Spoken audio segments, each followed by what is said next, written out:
दोस्तों नमस्कार। मैं नासुनांजलि कथा कहानी और उपन्यास के इस अंक के साथ पुनः हाजिर हूँ। दोस्तों इस समय हम लोग सुन रहे हैं उपन्यास चरित्रहीन, जिसे लिखा है अमर बांग्ला साहित्यकार शरतचंद्र चट्टोपाध्याय ने। दोस्तों अब तक मैं इस उपन्यास के 40 भागों का वाचन अपने वाचन के पिछले क्रम में कर चुका हूँ, जिसे आप मेरे चैनल कथा कहानी और उपन्यास पर सुन सकते हैं। अब लीजिए सुनिए उपन्यास चरित्रहीन के 41वें भाग का वाचन मेरे अर्थात नासुरांचली के स्वर में। ज्योतिष ने हाई कोर्ट से वापस लौटकर घर में पांव रखते ही देखा कि सामने के बरामदे में दो आराम कुर्सियों पर शशांक और सरोजनी दोनों आमने सामने बैठकर बातचीत कर रहे हैं। शशांक उठ खड़ा हुआ और हंसकर लापरवाही से बोला, आज कामकाज कुछ जल्दी पूरा हो गया। मैंने सोचा कि यहाँ ही चाय पीकर एक साथ ही क्लब चले जाएंगे।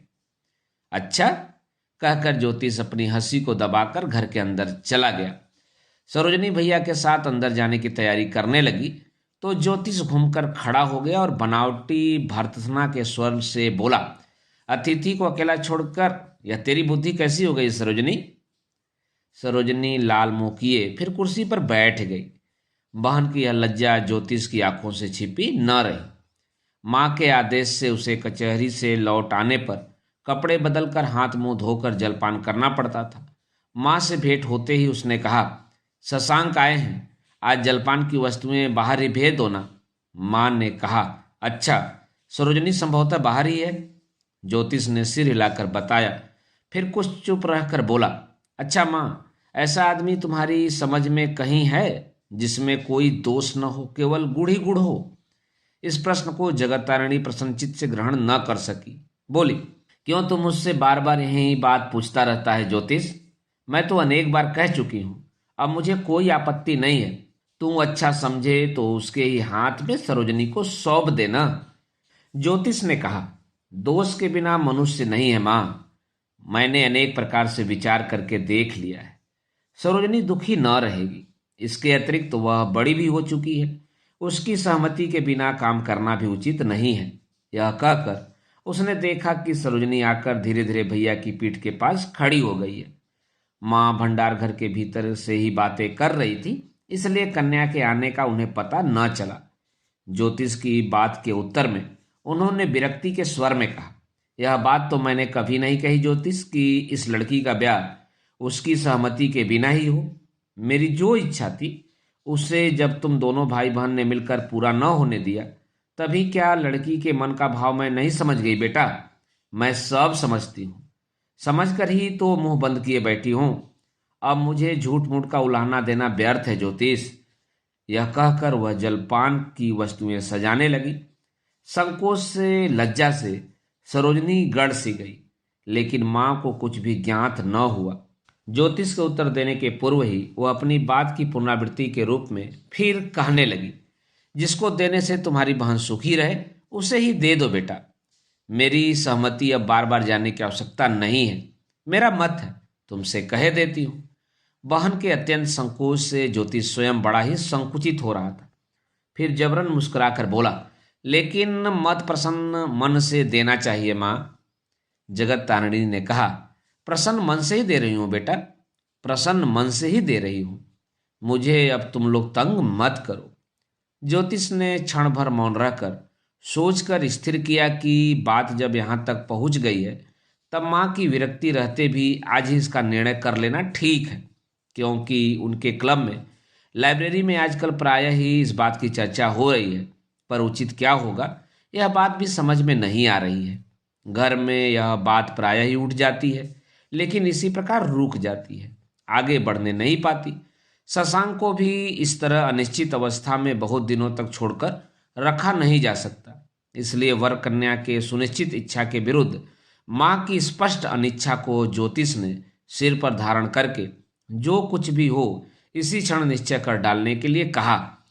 तो मैंने सोच लिया है माँ कि 2-4 इष्ट मित्रों के सामने रविवार को ही यह बात पक्की हो जाए। क्या कहती हो? माँ ने कहा, अच्छा तो है। सरोजनी धीरे धीरे अपने कमरे में चली गई।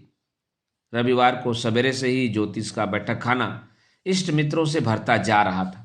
नव दंपत्ति को विवाह संबंधी बात पक्की हो जाने पर वहीं दोपहर के भोजन का भी आयोजन किया गया था। आज शशांक की वेशभूषा में ही केवल विशेष सजावट दिखाई नहीं पड़ रही थी, बल्कि उसके यंग यंग से ऐसी कुछ श्री फूट रही थी जिससे वह अत्यंत सुंदर दिखाई दे रहा था। कई स्त्रियां भी उपस्थित थीं, लेकिन उपस्थित नहीं थी केवल सरोजनी। बेरे से बुलवाने के बाद ज्योति स्वयं जाकर उसके कमरे के दरवाजे पर कराघात करके शीघ्र आने के लिए अनुरोध कर आया था। किसी दूसरे दिन उसके इस व्यवहार की गणना अपराध में की जा सकती थी, लेकिन आज उसे क्षमा पाने का अधिकार है। जानकर भी अतिथिगण केवल स्नेहपूर्ण कौतिक से ज्योतिष को डांट रहे थे। उसके बाद अनेक बुलावट आने पर लगभग 10 बजे जब सरोजनी उपस्थित हुई, तब उसका मुख देखकर सभी आश्चर्य में पड़ गए। उसका मुंह पीला पड़ गया था, नेत्रों के नीचे स्याही आ गई थी, मानो सारी रात वह एक क्षण भी नहीं सोई हो। ज्योतिष निर्वाक होकर केवल बहन के मुख की ओर निहारता हुआ बैठा रहा। बहन की आकृति देखकर वह मानो हतबुद्धि हो गया, लेकिन इसकी अपेक्षा भी 100 गुना बड़ा विस्मय क्षण भर बाद ही उसके भाग्य में बधा था। इसे वह जानता नहीं था। वह विस्मय मानो उपेंद्र की छाया लेकर घर के अंदर आ गया। ज्योतिष ने चौंक कर कहा, उपेंद्र हो क्या? सरोजनी ने कहा, उपेंद्र बाबू। वस्तुतः दिन का समय न रहता तो संभवतः ये लोग पहचान ही न सकते। सहसा अपनी आंखों को मानो विश्वास नहीं होता, मानो सोचा ही नहीं जाता कि मनुष्य का चेहरा इतना बदल सकता है। उपेंद्र कुर्सी पर बैठकर बोले, शरीर अच्छा नहीं है, पूरी से आ रहा हूं, आज यहाँ क्या है? सरोजनी ने आकर उपेंद्र का हाथ अपने हाथ में लेकर उनके मुंह की ओर देखकर कहा, क्या कोई बीमारी हो गई है उपेंद्र बाबू? कहते ही उसकी दोनों आंखें अश्रुपूर्ण हो गई। उपेंद्र ने अपने मुरझाए हुए होठों पर हंसी लाकर कहा, बीमारी तो कोई नहीं है बहन। उपेंद्र ने आज यही पहले पहल सरोजनी को बहन कहकर संबोधित किया। सरोजनी ने झटपट आंखों के आंसू पोंछकर कहा, चलिए उस कमरे में चलकर बैठें। यह कहकर उनका हाथ पकड़कर उस जनाकीर्ण कमरे से वह धीरे धीरे बाहर चली गई और उसके साथ ही इस कमरे का आनंदोत्सव मानो बूझ सा गया। ज्योतिष ने आकर जब सरोजनी से कहा, उपेंद्र थोड़ी देर तक विश्राम करें, तुम एक बार उस कमरे में तो चलो। सरोजनी ने सिर हिलाकर उसी क्षण कहा, नहीं, आज रहने दो। जगत तारिणी ने समाचार पाकर कमरे में घुसकर रोने के स्वर में कहा, कैसे इतना दुबला हो गया? लेकिन और कहीं तुम्हारा रहना न होगा उपेन, मेरे ही यहाँ रहकर डॉक्टर को दिखाना पड़ेगा, नहीं तो यह बीमारी अच्छी न होगी। सरोजनी ने जोर देकर कहा, हाँ उपेन भैया, तुमको हम लोगों के यहाँ ही रहना होगा। उसने भी आज ही पहले पहल उपेंद्र को भैया कहकर पुकारा। उपेंद्र चिकित्सा कराने के लिए पुरी से चले आए हैं, यह बात पूछे बिना ही सब लोग समझ गए थे। उपेंद्र ने हंसकर कहा, वापस लौटकर हो सका तो आप लोगों के यहाँ ही रहूंगा, लेकिन आज मुझे 1 घंटे के भीतर ही यहाँ से जाना होगा।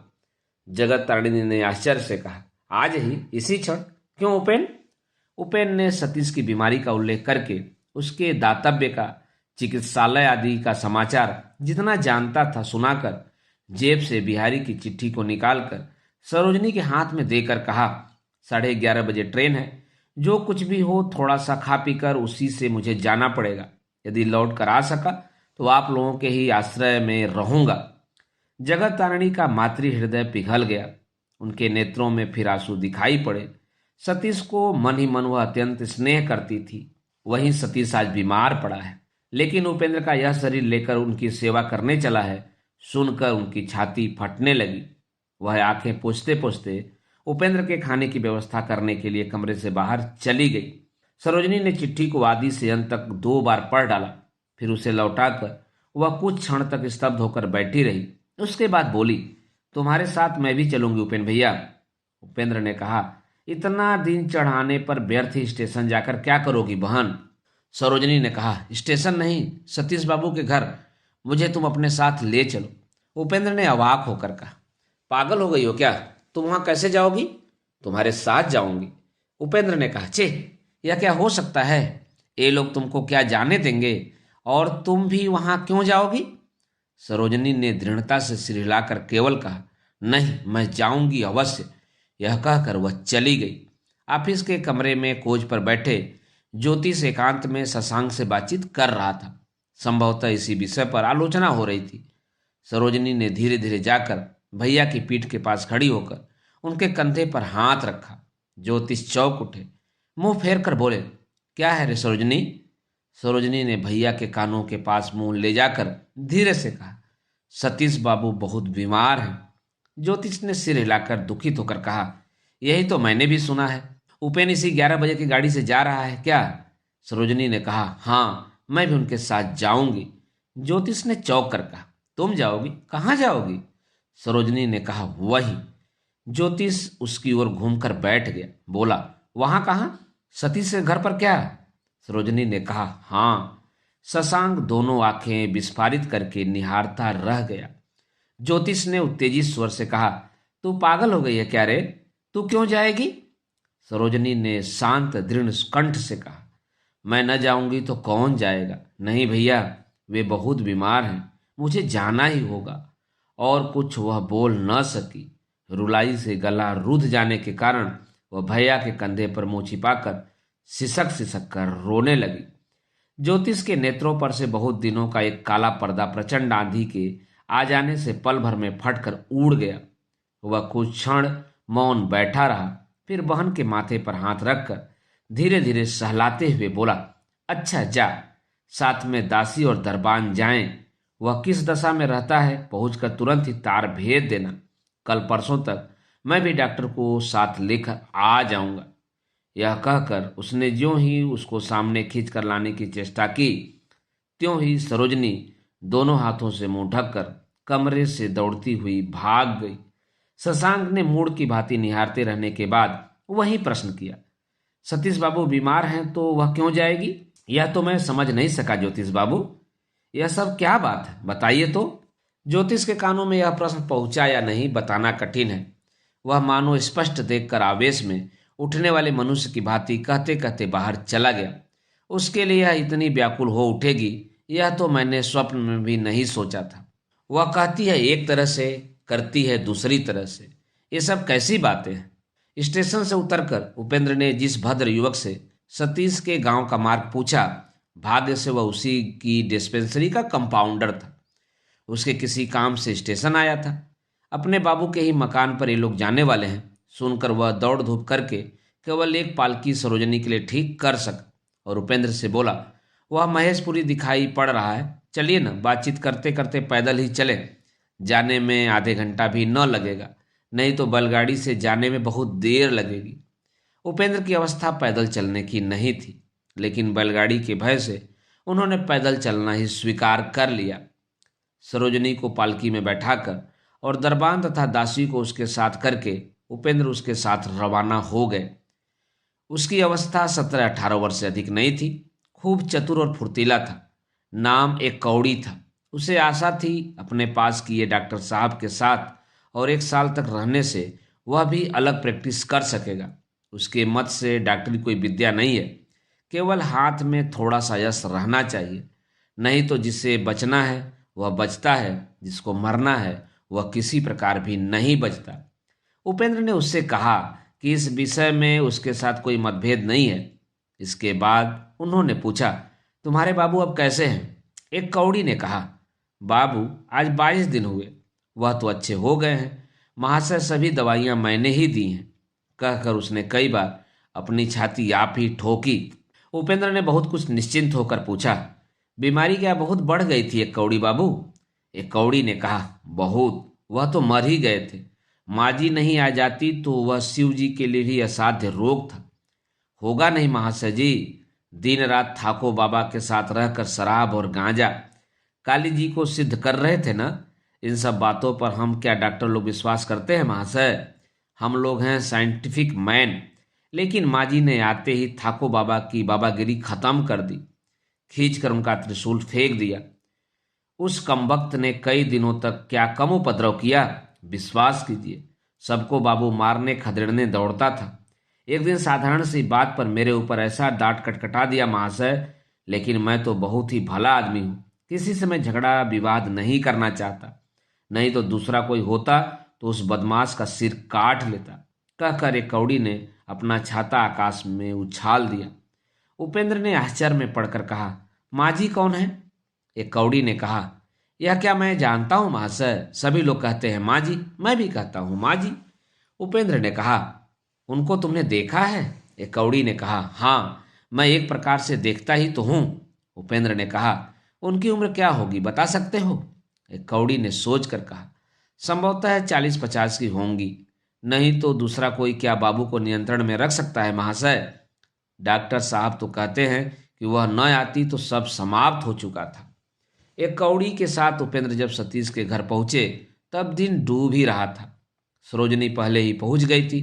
फाटक के बाहर बरगद के पेड़ के नीचे उनकी पालकी रखवा कर दरबान प्रतीक्षा कर रहा था। सामने ही दातव्य चिकित्सालय था। वहां लोगों की बहुत भीड़ लगी हुई थी। एक कौड़ी सबको साथ लिए नीचे के बैठक खाने में बिठाकर बिहारी को बुलाने गया, लेकिन उससे भेंट नहीं हुई। डॉक्टर साहब भी बाहर रोगी देखने के लिए गए हुए थे। सभी लोग भीड़ लगाकर उसके लिए प्रतीक्षा कर रहे थे। उपेंद्र को इन माजी के विषय में अत्यंत संदेह था, इसलिए सरोजनी को वहीं रुकने के लिए कहकर वह सीधे सीढ़ियों से ऊपर चढ़ गए। सतीश बिछौने पर सो रहा था। उसके सिरहाने बैठकर सावित्री ध्यान से कागज देख रही थी। उस ओर से खुली खिड़की से सूर्यास्त की लाल आभा फर्श पर बिखर रही थी। ऐसे ही समय में दरवाजे का भारी पर्दा हटने की आवाज सुनकर सावित्री ने मुंह ऊपर उठाकर देखा। एक अपरिचित भले आदमी आ गए हैं। घबराहट के साथ माथे का घूंघट ऊपर खींचकर उठकर खड़ी होने की चेष्टा करते ही आगंतुक ने निकट आकर कहा, आप उठिए मत, मैं हूं उपेन। आप सावित्री हैं ना? सावित्री ने सिर हिलाकर बताया, हाँ, लेकिन भय से, लज्जा से, संकोच से वह मानो मर सी गई। उपेंद्र ने पूछा, सतीश सो रहा है, अब कैसा है? सावित्री ने पहले की तरह सिर हिलाकर बताया, अच्छा है। उपेंद्र तब धीरे धीरे आकर पलंग के कोने पर बैठ गए। अपना कर्तव्य उन्होंने पहले ही निश्चित कर लिया था। मूले, मुझे वह चिट्ठी आपने ही लिखी थी, अब यह मैं समझ गया हूँ। मुझे आने के लिए लिखकर अपने सुख दुख, अपने भले बुरे को आपने कितना तुच्छ बना दिया था। आप यह मत समझिए कि इन बातों को मैं समझता नहीं हूँ, इससे तो अपना परिचय है। सावित्री को ऐसा जान पड़ा मानो वह स्वप्न देख रही हो। यह मानो कोई दूसरा ही व्यक्ति है। सतीश का वह उपेन भैया नहीं है। उपेन ने थोड़ी देर तक मौन रहकर कहा, तुमसे मैं उम्र में बड़ा हूं, तुमको मैं सावित्री कहकर पुकारूंगा, तुम मुझे भैया कहकर पुकारना। आज से तुम मेरी छोटी बहन हो। सावित्री ने चुपचाप उठकर उपेंद्र के पांवों के पास झुककर प्रणाम किया और दोनों हाथ बढ़ाकर उपेंद्र के जूतों का फीता खोलते खोलते सिर झुकाए हुए पूछा, आने में इतनी देर क्यों हुई? चिट्ठी क्या ठीक समय पर नहीं मिली? उपेंद्र ने सावित्री के काम में बाधा नहीं दी। सहज भाव से बोले, नहीं बहन, मिली नहीं। परसों पूरी में तुम्हारी चिट्ठी पाकर चला आ रहा हूं, लेकिन तुमको एक बहुत ही कठिन काम करना है बहन। यहीं पर उपेंद्र के मुंह की बात रुक गई। सावित्री ने जूते खोलकर एक और रख दिए। मोजा खोलते खोलते उसने पूछा, कौन काम है भैया? फिर भी उपेंद्र चुप ही रहे। उसके बाद मानो जोर लगाकर भीतर का संकोच दूर करके बोले, लेकिन तुम्हारे अतिरिक्त और किसी में यह काम करने की शक्ति नहीं है। इस काम को एक और कर सकती थी, वह थी सुरबाला। सावित्री चुपचाप प्रतीक्षा कर रही थी। देखकर उपेंद्र ने कहा, सरोजनी का नाम सुना है? सावित्री ने सिर हिलाकर कहा, सुना है। संभवतः सब कुछ सुन चुकी हो। सावित्री ने उसी प्रकार सिर हिलाकर बताया, उसे सब कुछ मालूम है। तब उपेंद्र ने धीरे धीरे कहा, सतीश की बीमारी का बात सुनकर उसे किसी प्रकार भी रोका नहीं जा सका। मेरे साथ वह भी चली आई है, नीचे के कमरे में बैठी हुई है। उसका कोई उपाय करो बहन। सावित्री शीघ्रता से उठ खड़ी हुई, बोली, वह आई है, मैं अभी जाकर, लेकिन मैं क्या उसके पास जा सकती हूँ भैया? इस संकेत को उपेंद्र समझ गए। दोनों आंखें फैलाकर मुक्त कंठ से बोल उठे, तुम जा नहीं सकती। मेरी छोटी बहन क्या संसार में किसी भी स्त्री से छोटी है कि कहीं भी उसे सिर ऊंचा करके खड़ी रहने में संकोच होगा? मेरी बहन होना क्या संसार में साधारण परिचय है बहन? सावित्री और न रुकी। पल भर में उसका सिर उपेंद्र के दोनों पांवों पर गिर पड़ा। बार बार उन दुबले पतले दोनों पांवों की धूल सिर पर चढ़ाकर जब वह उठ खड़ी हुई तब उसके मुंह पर आवरण नहीं था। दोनों आंखों से आंसू झर रहे थे। आंसू से भीगे हुए उस मुख पर नारी चरित्र की बृहत महिमा उपेंद्र टकटकी बांधे निहारने लगे। आंखें पोंछकर जब सावित्री कमरे से बाहर आई तब उपेंद्र ने पीछे से कहा, जिसको बहन कहकर अपना परिचय दोगी उसे कहना कि हम दोनों भाई बहन ने आज तक कभी संसार में छोटा काम नहीं किया है।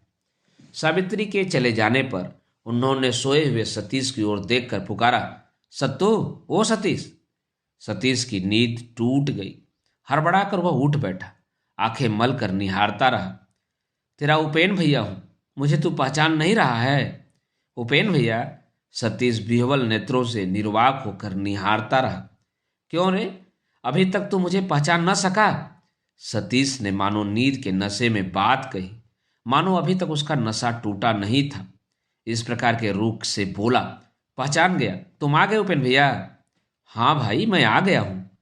तो अपने पाँव को एक बार ऊपर उठाओ न उपेन भैया, बहुत दिनों से तुम्हारे पाँव की धूल सिर पर मैं चढ़ा नहीं सका हूं। उपेंद्र ने दोनों हाथ बढ़ाकर अपने मित्र को छाती से लगा लिया। कुछ देर तक अचेतन मूर्ति की भांति दोनों एक दूसरे की छाती से लगे रहे। फिर उपेंद्र ने धीरे से कहा, अब और देरी मत कर सतीश, जरा जल्द रोग मुक्त हो जा भाई, मेरे बहुत से काम तेरे लिए पड़े हुए हैं। कौन काम उपेन भैया? कहकर सतीश ने किसी के पांवों की आहट सुनकर पीछे की ओर देखा तो स्तंभित हो गया। सावित्री का हाथ पकड़े सरोजनी चली आ रही थी। वह एक बार उपेंद्र की ओर देखकर फिर एक बार अच्छी तरह आंखें मलकर इन दोनों रमणियों के मुंह को चुपचाप निहारता रहा। वह अपनी आंखों पर विश्वास नहीं कर पा रहा है। यह बात उपेंद्र और सावित्री दोनों ही समझ गए। सरोजनी क्षण भर सतीश के कंकाल जैसे पीले मुख की ओर देखकर जल्दी से आगे बढ़कर उसके पांवों के पास बिछौने पर अवधि पढ़कर अपनी रुलाई के वेग को रोकने लगी। किसी ने कोई बात नहीं कही, लेकिन इस रुलाई के भीतर बड़ी वेदना और क्षमा यातना थी। वह किसी को समझना शेष नहीं रहा। सतीश चुपचाप मूर्ति की भांति बैठा रहा। उसके हृदय का एक अंश अव्यक्त आनंद की बाढ़ से जिस प्रकार तरंगित हो उठने लगा, दूसरा अंश उसी प्रकार कठिन समस्या के घात प्रतिघात से और क्षुब्ध हो उठा। बहुत देर तक किसी के मुंह से कोई बात नहीं निकली। संध्या के अंधकारपूर्ण शांत कमरे में केवल सरोजनी की दुर्निवार रुलाई का वेग उसके प्राण प्राण से दबा रखने के कारण रह रहकर और भी उच्छ्वासित हो उठने लगा। वह निर्वता भंग हुई उपेंद्र के कंठ स्वर से। उन्होंने सरोजनी के माथे पर धीरे धीरे अपना दाहिना हाथ फेर कर कहा, अपराध चाहे जिससे भी क्यों न हुआ हो सतीश, मेरी इस बहन को तू आज क्षमा कर दे। उसके हृदय के भीतर के अनेक दिनों से संचित दुखों ने आज तेरी सेवा के लिए ही तेरे साथ उसे भेज दिया है। लेकिन सावित्री बहन, इस प्रकार मुंह उदास बनाए खड़ी रहने से तो काम न चलेगा। तुम्हारे इस मरणोन्मुख भाई के अनेक उत्पातों और बोझों को आज से तुमको ही सहन करना पड़ेगा। बहन, आओ मेरे पास आकर बैठो। सावित्री का नाम सुनकर सरोजनी लज्जा, पीड़ा, वेदना सब कुछ भूलकर मुंह ऊपर उठाकर खड़ी हो गई। इतनी देर तक वह उसे उपेंद्र की कोई आत्मी ही समझ रही थी। सावित्री चुपचाप आकर उपेंद्र के निकट भूमि पर बैठ गई। उपेंद्र ने उसके सिर पर हाथ फेर कर कहा, तुम यह ख्याल मत करना बहन कि तुमसे क्षमा मांगकर मैं तुम्हारी अमर्यादा करूंगा। लेकिन सतीश, तो मुझे क्षमा कर दे।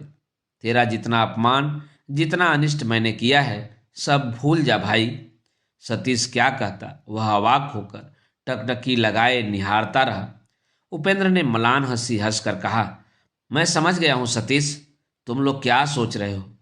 सोच रहे हो कि गंभीर उपेन भैया बच्चों की तरह क्यों बक रहा है। लेकिन तुम लोग तो जानते नहीं हो भाई, कितने दिनों तक तुम लोगों के उपेन भैया का मुख एकदम ही मूक हो गया था।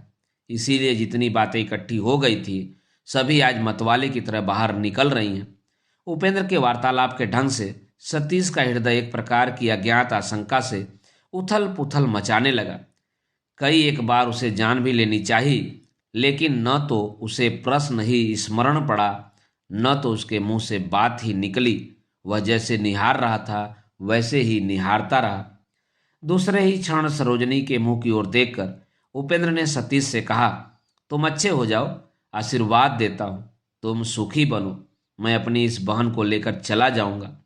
यह कहकर उपेंद्र ने धीरे धीरे सावित्री के सिर पर उंगली से थपथपा कर कहा, तुम्हारे अतिरिक्त मेरा भार लेने वाला वहां कोई नहीं है बहन, और जैसी बीमारी है और किसी को अपने पास बुलाने का भी साहस नहीं होता, होना उचित भी नहीं है। केवल तुम्हारी तरह जिसका जीवित रहना दूसरों की भलाई के लिए है, अपनी बहन को ही अपने को सौंप दे सकता हूँ। चलोगी बहन मेरे साथ? सतीश को छोड़ जाने में कष्ट होगा, होने दो, उसकी अपेक्षा भी कितना अधिक दुख कष्ट भगवान मनुष्य से सहते हैं, तब उसे सही मनुष्य बना देते हैं। सतीश के मन में इतनी देर का वही भूला हुआ प्रश्न मानो बिजली की भांति नाच उठा। वह सहसा बोल पड़ा, उपेन भैया, हमारी भाभी कैसी हैं? उनकी बीमारी सुनकर ही मैं चला आया था। उपेन ने एक क्षण के लिए दांतों से होठों को जोर से दबाया। उसके बाद अपने अभ्यास के अनुसार ऊपर की ओर देखकर बोले, पशु अब नहीं है, चली गई। सरोजनी चिल्ला उठी, सुरबाला भी नहीं है? नहीं। सतीश मोटे तकिए पर कोहनी टेक कर मूर्छा से आहत हुए की भांति शून्य दृष्टि से बैठा देखता रहा। सुरबाला नहीं है, वह चली गई। यह बात उपेंद्र के मुंह से सहज में ही निकल पड़ी, लेकिन यह नहीं रहना कैसा है, यह जाना कैसा जाना है, सतीश से अधिक कौन जानता है। सरोजनी की अपेक्षा किसने अधिक देखा है, सावित्री की अपेक्षा किसने अधिक सुना है। फिर भी सुरबाला नहीं है, वह मर गई है। सतीश के मुंह की ओर देखकर उपेंद्र ने हंसकर कहा, भगवान ने ले ही लिया, उसकी फिर नालिश क्या। लेकिन इस समय यदि दिवाकर पास रहता, माँ बाप नहीं है, बचपन से पाल पोस कर इतना बड़ा किया है, वह भी जाने कहाँ चला गया। मालूम नहीं मरने से पूर्व एक बार उसे देख पाऊंगा या नहीं। सतीश ने उसी प्रकार मूर्छात की भांति पूछा, दिवाकर को क्या हुआ उपेन भैया? उपेन ने कहा, क्या जाने उसको क्या हुआ। कलकत्ता में हारान बाबू के घर में रहकर पढ़ने को ठीक कर दिया था। यह अत्यंत लज्जा की बात किसी से कही भी नहीं जाती, कहने की इच्छा भी नहीं होती। घर के लोग आज तक जानते हैं कि वह कलकत्ता में पढ़ रहा है। सुरबाला उसको बहुत स्नेह करती थी। उस बेचारी ने मरने के पूर्व उसे देखना चाहा था, लेकिन उसकी यह साध भी मैं पूरी न कर सका। हारान बाबू की स्त्री के साथ वह कहाँ चला गया, इसका कुछ भी पता नहीं है। तीनों श्रोता एक ही साथ अव्यक्त कंठ से क्या कहकर चिल्ला उठे। स्पष्ट रूप से कुछ भी समझ में नहीं आया। इसके बाद सभी चुप रहे। समूचा कमरा एक शून्य शमशान की भांति नीरव हो गया। कोई भी उपेंद्र के मुंह की ओर निहार न सका, लेकिन प्रत्येक को ही यह ज्ञात होने लगा कि उन लोगों का इतने दिनों का दुख कष्ट मान अभिमान मानो इस आकाश भेदी वेदना के सामने अत्यंत तुच्छ हो गया है। सावित्री सतीश से सभी बातें सुन चुकी थी, सभी बातें वह जानती थी। वह सोचने लगी, इस विपुल शून्यता को इस मनुष्य ने किस वस्तु से भर रखा है। इस व्यथा को वह किस तरह अपने प्रतिदिन की जीवन यात्रा में ढोता फिरता है। कलेजे के भीतर इतनी हाहाकार, पर बाहर से कोई शिकायत नहीं। किसने इनका सुख दुख इतना सहज और सरल बना दिया है। उसने पांव पर धीरे धीरे हाथ फेरते फिरते कहा, भैया, इन सब बीमारियों में तुम्हारे लिए पहाड़ की हवा खूब अच्छी होगी, ठीक है ना? उपेंद्र ने उसके माथे पर हाथ रखकर कहा, हाँ बहन, यही बात तो डॉक्टर भी कहते हैं, लेकिन भगवान जिसको बुलाते हैं उसको कुछ भी फायदा नहीं करता, जाना ही पड़ता है। सावित्री ने कहा, कुछ भी हो भैया, लेकिन हम लोग पहाड़ पर ही जाकर रहें। उपेंद्र ने हंसकर कहा, अच्छा, ऐसा ही करना। महामाया की पूजा निकट आ गई और सतीश के स्वस्थ होने के पूर्व ही बंगालियों के सर्वश्रेष्ठ आनंदोत्सव के दिन सुख स्वप्न की भांति बीत गए। और भी कुछ दिन यहाँ रहने की बात थी, लेकिन उपेंद्र के शरीर की अवस्था देखकर सावित्री ने त्रयोदशी के दिन को यात्रा करने का दिन निश्चित कर लिया। उपेंद्र की आपत्ति के विरुद्ध उसने हट करके कहा, यह नहीं होगा भैया, सतीश बाबू की बीमारी अब नहीं है। उनका शरीर सबल हो जाने तक प्रतीक्षा करने से तुमको मैं ढूंढ कर न पाऊंगी। परसों हम लोगों को यहाँ से जाना होगा, तुम बाधा मत दो भैया। उपेंद्र ने मुस्कुरा कर कहा, अच्छा, देखा जाएगा, लेकिन ऐसा होने से क्या तुम मुझे ढूंढ कर पा जाओगी बहन? सावित्री तर्क न करके चली गई। उपेंद्र के दिन यहाँ शांति से बीत रहे थे, इसीलिए जाने के लिए उसको कोई शीघ्रता नहीं थी। यात्रा का दिन इतना निकट है, यह भी संभवतः उन्होंने विश्वास नहीं किया, लेकिन सतीश का मुंह सूख गया, क्योंकि इस हट के साथ उसका घनिष्ठ परिचय था। इसे वह भली प्रकार जानता था कि वह कोई बाधा नहीं मानती। जो कोई उसके संपर्क में है उसी को अब तक दब कर रहना पड़ता है, इसलिए त्रयोदशी किसी प्रकार भी न टलेगी। इसमें उसके मन में तनिक भी संदेह नहीं रहा। लेकिन सामने ही बिहारी ने जब सजल नेत्रों से पूछा, अब कितने दिनों में दर्शन दोगी माँ? तब भी सतीश चुप रहा। सावित्री ने सतीश के मुंह की ओर कनखियों से देखकर गंभीरता से कहा, तुम्हारे बाबू का जिस दिन विवाह होगा बिहारी, उसी दिन फिर भेंट होगी। अवश्य तुम्हारे बाबू यदि कृपा करके बुलाएंगे तब। लगभग 10 दिन पूर्व सरोजनी को ले जाने के लिए जब ज्योतिष स्वयं आए थे, तभी उपेंद्र की मध्यस्थता में विवाह की बात पक्की हो गई थी। सतीश ने कुछ भी आपत्ति नहीं की। स्थिर हो गया था कि उसका समय शौच बीत जाने पर ही विवाह हो जाएगा। सावित्री ने उसी बात की ओर संकेत किया और सतीश ने मौन रहकर सुन लिया। जाने के दिन उपेंद्र ने चिंता में पूछा, तेरी तबीयत क्या अच्छी नहीं है सतीश? कल से क्यों तू बहुत ही उदास दिखाई पड़ रहा है? सतीश ने उदास कंठ से कहा, नहीं, खूब अच्छी तरह तो हूं। उपेंद्र के चले जाने पर सावित्री कमरे में आई। उसकी दोनों आंखें लाल थीं, पलकें भीग कर भारी हो गई थी। सिर की शपथ की बात बार बार स्मरण दिलाकर उसने कहा, बात रखोगे? सतीश ने कहा, रखूंगा। शराब गाजा हाथ से भी न छुओगे? नहीं। मुझसे पूछे बिना तंत्र मंत्र की ओर भी नहीं जाओगे? नहीं। जितने दिनों में शरीर एकदम ठीक न हो जाएगा तब तक 2 दिन के अंतर से चिट्ठी लिखते रहोगे? लिखूंगा। उसमें कोई बात नहीं छिपाओगे? नहीं। तो अब मैं जा रही हूं, कहकर सावित्री शीघ्रता से नमस्कार करके बाहर चली गई। सतीश बिछौने पर बैठा हुआ लेट गया। विदा करने के लिए नीचे उतरने की चेष्टा नहीं की। बाहर 2 पालकियां तैयार थी। पास खड़े रहकर उपेंद्र डॉक्टर साहब के साथ धीरे धीरे बातचीत कर रहे थे।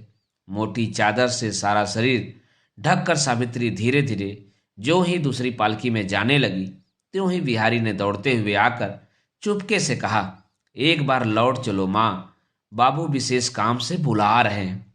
सावित्री लौट गई। उपेंद्र ने बातें करते करते उस पर लक्ष्य किया। सावित्री को ठीक इसी बात का भय था। कमरे में प्रवेश करके उसने देखा सतीश दूसरी ओर मुंह किए लेटा है। बिछौने के निकट जाकर हंसी का मन करके उसने कहा, क्या बात है, हम लोगों की ट्रेन छुड़वा दोगे क्या? सतीश ने मुंह फेर कर हाथ बढ़ाकर सावित्री की चादर को जोर से पकड़कर कहा, बैठो, तुमको जाने न दूंगा। यह मेरा गांव है, मेरा मकान है। मेरी इच्छा के विरुद्ध तुमको जबरदस्ती कोई ले जा सके, यह सामर्थ्य 10 उपेंद्रों में भी नहीं है। सावित्री अवाक हो गई। उसने देखा सतीश की आंखों में एक ऐसी तीव्र हिंसक दृष्टि है जो किसी प्रकार भी स्वाभाविक नहीं कही जा सकती। सावित्री समझ गई, जबरदस्ती करने से काम न चलेगा। बिछौने के छोर पर बैठकर भर्त्सना के स्वर में उसने कहा, छी छी, यह कैसी बात तुम कह रहे हो? वह तो मुझे बरबस नहीं ले जा रहे हैं। उनकी स्त्री नहीं है भाई, नहीं है। तुम नहीं हो। उनकी स्त्री नहीं है, भाई नहीं है, तुम नहीं हो। इतनी बड़ी भयंकर बीमारी में सेवा करने वाला कोई नहीं है, इसलिए तो वह तुमसे मांगकर मुझे ले जा रहे हैं। इसको क्या जबरन ले जाना कहते हैं? सतीश ने जोर से सिर हिलाकर कहा, यह झूठी बात है, बहलाना है। वह अपने मित्र ज्योतिष बाबू का मुंह देखकर ही केवल तुमको मेरे पास से हटा लेना चाहते हैं। इधर 2 दिनों से दिन रात भली प्रकार सोच विचार कर मैंने देख लिया है। जो मौन रहकर सहता रहता है, सभी उसके ऊपर अत्याचार करते हैं। इसका कोई कारण क्यों न हो, मैं तुमको जाने न दूंगा। कुछ भी हो, इस बात को लेकर तर्क वितर्क करके मैं माथा खपाना नहीं चाहता। बिहारी से कहलवा दो कि तुम्हारा जाना न होगा। बिहारी, सावित्री ने अपने हाथ से उसका मुंह दबाकर कहा, तुम क्या पागल हो गए हो? अच्छा, मान लेती हूं कि उनका मतलब अच्छा नहीं है, लेकिन तुम ही मुझे लेकर आज क्या करोगे, बताओ तो भला। सतीश ने क्षण भर मौन रखकर कहा, यदि मैं कहूं कि तुमसे ब्याह करूंगा? सावित्री ने कहा, यदि मैं कहूं कि इस काम में मेरा मत नहीं है? सतीश ने कहा, तुम्हारा मतामत से कुछ नहीं होता। सावित्री ने भयभीत होकर हंसकर कहा, क्या तुम जबरन मुझसे ब्याह करोगे? यह कहकर अपने मुंह की हंसी को गंभीरता में परिणत करके ललाट पर से रूखे बालों को स्नेह से धीरे धीरे हटाती हुई बोली, छी, ऐसी बात कभी भ्रम से भी विचार में मत लाना। मैं हूं विधवा, मैं हूं कुल त्यागिनी, मैं हूं समाज में लांछिता। मुझसे ब्याह करने का दुख कितना बड़ा है इसे तुम तो समझते ही नहीं हो। लेकिन जो जन्म से ही शुद्ध है, शोक की आग ने जिन्हें जलाकर हीरे की तरह निर्मल बना दिया है, वह समझ गए हैं, इसीलिए इस हतभागिनी को आश्रय देने के लिए अपने साथ लिए जा रहे हैं। उनकी मंगल कामना को आज तुम आवेग में रहने के कारण देख न सकोगे, लेकिन इसी कारण उन पर झूठ मूठ दोषारोपण करके तुम अपराधी न बनो। यह कहते कहते आंखों से आंसू लुढ़क पड़े। आंखों के आंसू आज सतीश को शांत न कर सके। वह और भी उत्तेजित होकर बोला, झूठ है। तुमने इसी प्रकार अपने को मुझसे अलग रखकर मेरा सर्वनाश किया है। उपेन भैया ने ही कहा है, तुम संसार में किसी की अपेक्षा छोटी नहीं हो, यह सच है। सावित्री ने कहा, नहीं, यह बात नहीं है। भैया अब समाज से परे हैं, इस लोक से परे हैं। उनके मुंह की जो बात सच है, दूसरों के मुंह दूसरे की आवश्यकता के अनुसार सच नहीं है। तुम कहोगे सच हो या झूठ हो, मैं समाज को नहीं चाहता, मैं तुमको चाहता हूं, लेकिन मैं तो यह नहीं कह सकती समाज मुझे नहीं चाहता। यह मैं जानती हूं। श्रद्धा के बिना प्रेम टिक नहीं सकता। समाज जिस स्त्री को उसके सम्मान का आसन नहीं देता, किसी भी स्वामी का सामर्थ्य नहीं है कि अपने बल से उसको उस आसन को बचाकर रख सके। अजी, इस असाध्य साधना की चेष्टा मत करो। सती दोनों हाथ से सावित्री के दोनों हाथ जोर से दबाकर बोल उठा, सावित्री, इन सब बातों को सुनने का धैर्य आज मुझ में नहीं है, समझने की शक्ति भी नहीं है। आज केवल मुझे छूकर तुम यह बात सीधे तौर से कह दो कि तुम मुझे प्यार करती हो या नहीं। यह कहकर वह मानो समस्त इंद्रियों को, समूचे शरीर को उन्मत्त करके सावित्री के मुंह की ओर निहारता रहा। इसे अत्यंत व्यग्र व्यथित दोनों नेत्रों की ओर देकर सावित्री की आंखों से फिर आंसू झरने लगे। उसने कहा, प्यार करती हूं या नहीं, नहीं तो किस बल से तुम्हारे ऊपर इतना जोर है, जिसके लिए मेरा इतना सुख है, मेरा इतना बड़ा दुख है। अजी, इसीलिए तो तुमको मैंने इतना दुख दिया, लेकिन किसी प्रकार अपना यह शरीर तुमको न दे सकी। यह कहकर आंचल से अपनी आंखें पोंछ कर बोली, आज मैं तुमको कोई बात न छिपाऊंगी। यह मेरा शरीर आज तक नष्ट अवश्य नहीं हुआ है, लेकिन तुम्हारे पांवों में सौंप देने की योग्यता भी इसमें नहीं है। इस शरीर से जो मैंने इच्छापूर्वक बहुतों का मन मोहित किया है, वह बात मैं किसी प्रकार भी भूल न सकूंगी। इससे चाहे जिसकी सेवा हो, पर तुम्हारी पूजा न हो सकेगी। आज किस प्रकार तुमको वह बात समझाऊं। इतना प्यार यदि तुम्हें न करती तो इस प्रकार तुमको छोड़कर आज मुझे जाना न पड़ता। यह कहकर सावित्री ने बार बार आंखें पोंछी।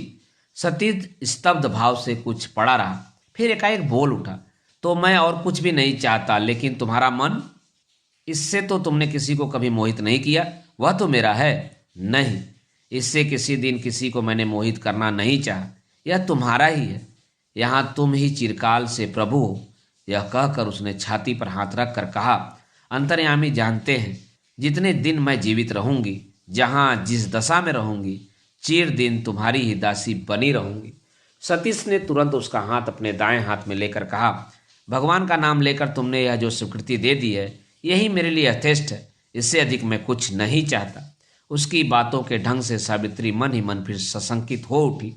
ऐसे ही समय में बिहारी ने दरवाजे के बाहर से पुकार कर कहा, माँ जी, बाबू ने कहा है, अब देर हो रही है, चलो आ रही हूँ। कहकर सावित्री उठ रही थी। सतीश ने उसे जोर से पकड़कर कहा, कभी तुमसे मैंने कुछ नहीं मांगा, आज जाते समय मुझे एक भिक्षा देती जाओ। मेरे पास क्या है जो मैं तुमको दूंगी, लेकिन क्या चाहिए बताओ। सतीश ने कहा, मैं यह भिक्षा चाहता हूँ, यदि कोई कभी हम दोनों के संबंध की बात पूछे तो मेरा स्वामित्व स्वीकार करोगी, बताओगी।